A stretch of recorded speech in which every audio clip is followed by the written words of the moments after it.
as a franchise is one of the most creative out there. I mean, I know not everyone loved Cars 2, but you can just tell they had a blast making it. There are just tons of Easter eggs everywhere, and not just for other Pixar movies, but just real-world stuff, because basically they just carified everything. And it's really fun to see all the different creative ways they came up with for the cars to do everything we would. Basically, what if humans were cars? I guess that's sort of the premise of the movie. But it works out really well because of how many different uses we as humans have for cars. But it does leave us with some odd questions, like, where do cars come from? If Lightning is such a good racer, why don't they just make more of him? He's just a make and model, right? Or did he grow up from something? Was he a little car at some point? Why do they have tongues? Can they die? If they're machines, why do they have genders? All in all, are they alive? Let's start broad, which is like the concept of life. There are countless times throughout Cars and Cars 2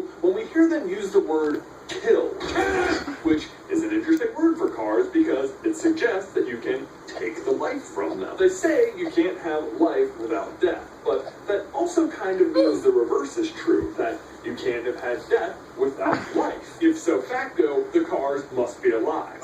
No, maybe they just reappropriated the word kill, like being crushed beyond repair is their version of dying. That is a good point, but don't worry, I have more. Probably the most obvious difference between what we think of as cars in the real world and the cars we see in the movie are the eyes, the mouth, and most especially the tongue. I never used to think that much about the eyes of the cars. I just thought it was a cute way to animate them, and it solved the problem of having to animate what was underneath the windshield. No interiors, just exteriors. Way easier for the animation team, right? Except we do see one part of the inside of them. The tongue. Now, you could argue since cars talk in this universe, the tongue is just another thing they've developed to help them enunciate things similar to us. It's just another mechanical component of them. But you'd be wrong. We see this in Cars 2 after Mater eats a mouthful of wasabi and proceeds to freak out over the heat. This would suggest that their tongues act pretty much just like ours, that they can feel pain and taste flavors. Heck, just before that, Mater is assuming that the wasabi is pistachio ice cream, meaning that 1, they have ice cream, and 2, he knows what flavor pistachio is. And then even earlier in the movie, there's a whole bar that's serving martinis, or should I say, car-tinis.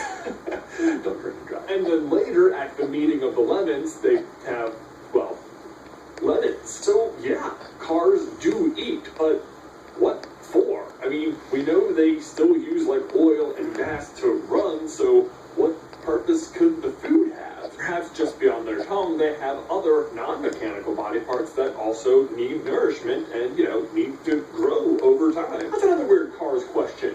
Do they grow? Well, it's kind of tricky to answer, but I think the answer is yes. In Italy, in Cars 2, they say Francesco grew up racing on this track. There also appears to be what looks like kid cars jumping off the yachts into the water. Various smaller cars can be seen in the stands. Twins in Cars 1 act distinctly like teenagers. And Uncle Topolino in Cars 2 tells Lightning his wife wants to fatten him up. How? How are you going to fatten him up? I mean, obviously, metal doesn't grow, right? Well, so then that must mean they do have actual organs inside them that could grow and make something fatter. Now, it might be weird to imagine how this would work, having, like, mechanical parts and organic parts, but I think it would look something like this. By the way, this art is courtesy of Jake Parker, an awesome artist. Link to his website in the description, but whatever, right? Just because someone made really cool fan art doesn't mean that that's what's actually under the hood, right?